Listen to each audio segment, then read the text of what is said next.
রাসূলুল্লাহ সাল্লাল্লাহু আলাইহি ওয়াসাল্লামের ভবিষ্যৎবাণীতে ইরান বা পারস্য নিয়ে এমন কিছু তথ্য রয়েছে যা ইতিহাসের মোড় ঘুরিয়ে দিয়েছিল।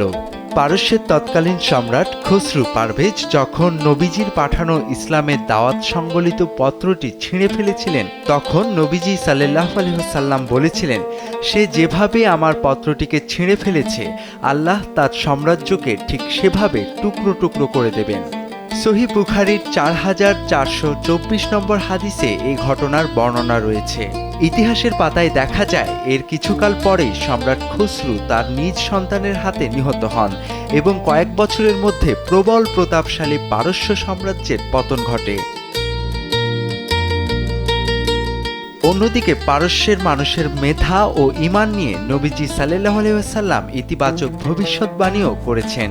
সহিহ মুসলিমের 2546 নম্বর হাদিসে বলা হয়েছে, হযরত সালমান ফার্সি রাদিয়াল্লাহু তাআলা আনহুর কাঁধে হাত রেখে নবীজি বলেছিলেন, যদি জ্ঞান নক্ষত্রপুঞ্জ পরিমাণ দূরেও থাকে, তবে পারস্যের কিছু লোক সেখানে পৌঁছে তা অর্জন করবে। এই ভবিষ্যৎবাণীর সত্যতা মেলে ইতিহাসের সোনালী যুগে, যখন ইমাম বুখারী, ইমাম মুসলিম ও ইমাম আবু হানিফার মতো বিশ্ব বরেণ্য পারস্য বংশোদ্ভূত মনীষীরা ইসলামের জ্ঞান ভাণ্ডারকে সমৃদ্ধ করেন। তবে শেষ জমানা নিয়ে নবীজির একটি সতর্ক বার্তাও রয়েছে। সহিহ মুসলিমে 2944 নম্বর হাদিস অনুযায়ী নবীজি সাল্লাল্লাহু আলাইহি ওয়াসাল্লাম বলেছেন, দাজ্জাল যখন বের হবে, তখন ইস্পাহানের অর্থাৎ ইরানের একটি শহরে 70,000 ইহুদি তাকে অনুসরণ করবে, যাদের পরনে থাকবে পারস্যের চাদর।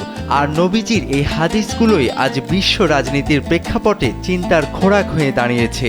অনেকের মনেই প্রশ্ন জাগছে, নবীজির ভবিষ্যৎবাণী কি তাহলে সত্য হওয়ার সময় চলে এসেছে?